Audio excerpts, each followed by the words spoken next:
Hello guys, what's up? It's your Kuya Brian in Canada. Yan, bagong gising tayo for today's video. At tignan nyo naman ang pangya ng buhok ko guys.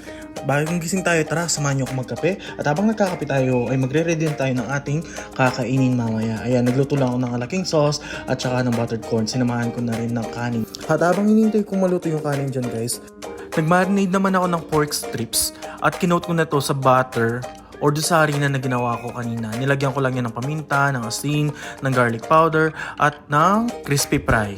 At dahil mainit na ang ating mantika, isa-isa ko nang nilagay itong ating mga pork strips para maluto na to. At dahil ito ang ipapares natin sa ating alaking sauce.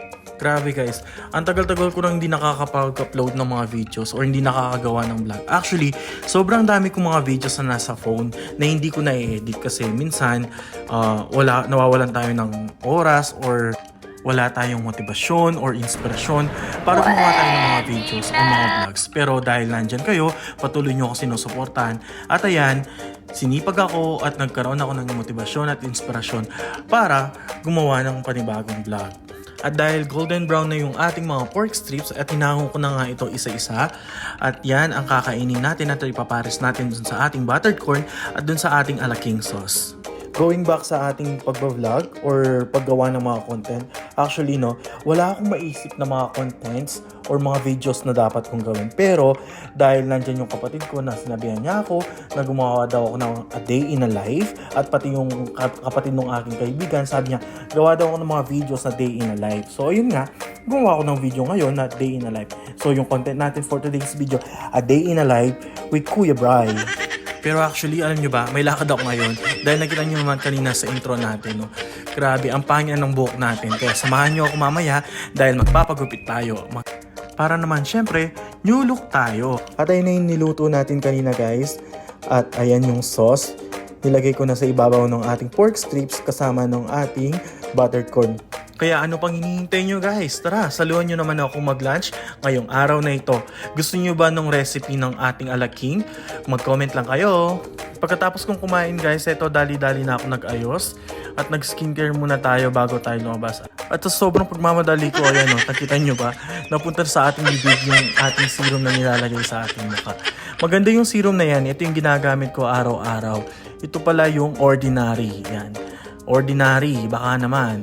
And then, syempre, gumamit din tayo ng moisturizer dyan, yung Nivea moisturizer.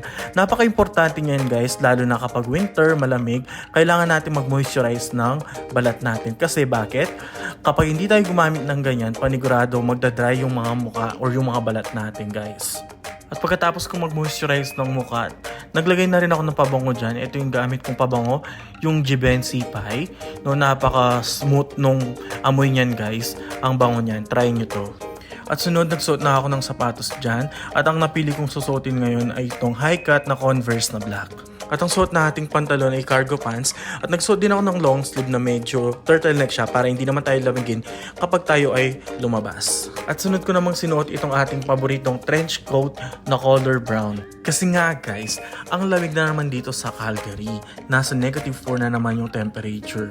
At kung mapapansin nyo, hindi ko na gaanong inayos yung aking buhok dahil magpapagupit naman tayo for today's video. At ayan, lumabas na tayo guys at papakita ko lang sa inyo guys. Sobrang lamig na naman dito at ayan, ang kapal ng snow. Last week, ang linis na ng kapaligiran, hindi na nag-yelo. Ngayon, puno na namang yelo yung mga daan. At ayan na nga, nandyan na yung ating sasakyan. Nag-book lang kami ng Uber papunta dun sa ating mall na pupuntahan. Fast forward, andito na tayo sa mall guys at dito tayo magpapagupit sa Tommy Guns. Tara, samahan nyo ako magpagupit guys at makita natin mamaya ang bagong look natin. New look, new beginning, new chapter, new transformation. At heto na nga yung bagong gupit natin. Bagong tao tayo dyan. Sabi nga sa akin nung nag-gupit, you look different person now.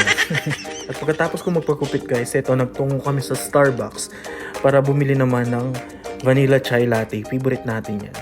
At pagkatapos natin sa Starbucks, nagtungo kami sa Walmart at ito, namili na nga kami ng mga groceries kasi wala na kaming kakainin at naghintay lang kami dito sa McDonald's para kumain ng fries at iced coffee dahil gutom na kami. At mabilis lang yung transition natin guys. Ito, nakaligo at nakauwi na kami at syempre naglaba din ako dito. Nilaban ko yung ating mga comforter. At nung matapos ako maglaban ng comforter, ito nga, dali-dali kong tinanggal yung mga comforter dun sa washing machine. at nilagay ko dito sa ating dryer. Actually, hindi sa amin yan. Nagbabayad kami dyan, guys. Yun, pinasok ko na itong mga comforter. Isa-isa kong pinasok yung mga comforter dito sa dryer. So, meron tayong comforter dyan, tsaka yung mga cover nung kama.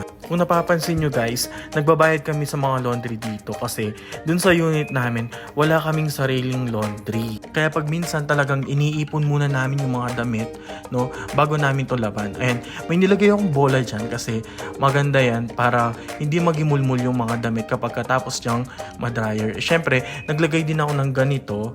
Yan, 2 pirasong ganyan na ito yung parang downy dito kasi hindi kami gumagamit ng liquid na downy kasi sobrang mahal ng downy dito, parang ginto.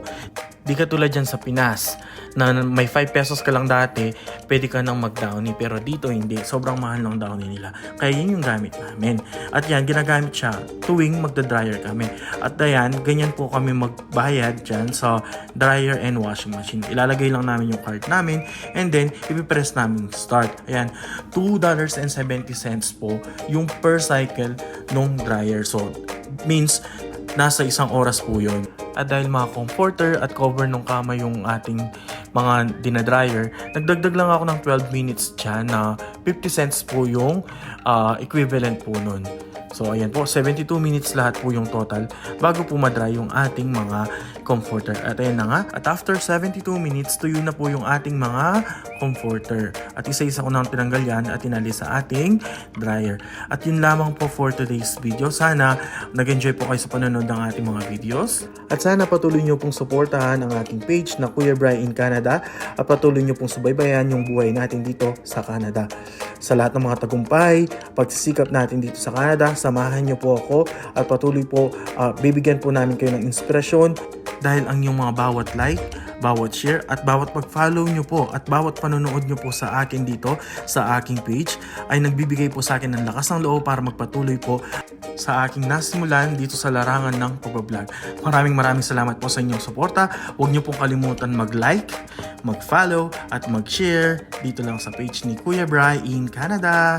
Thank you for watching.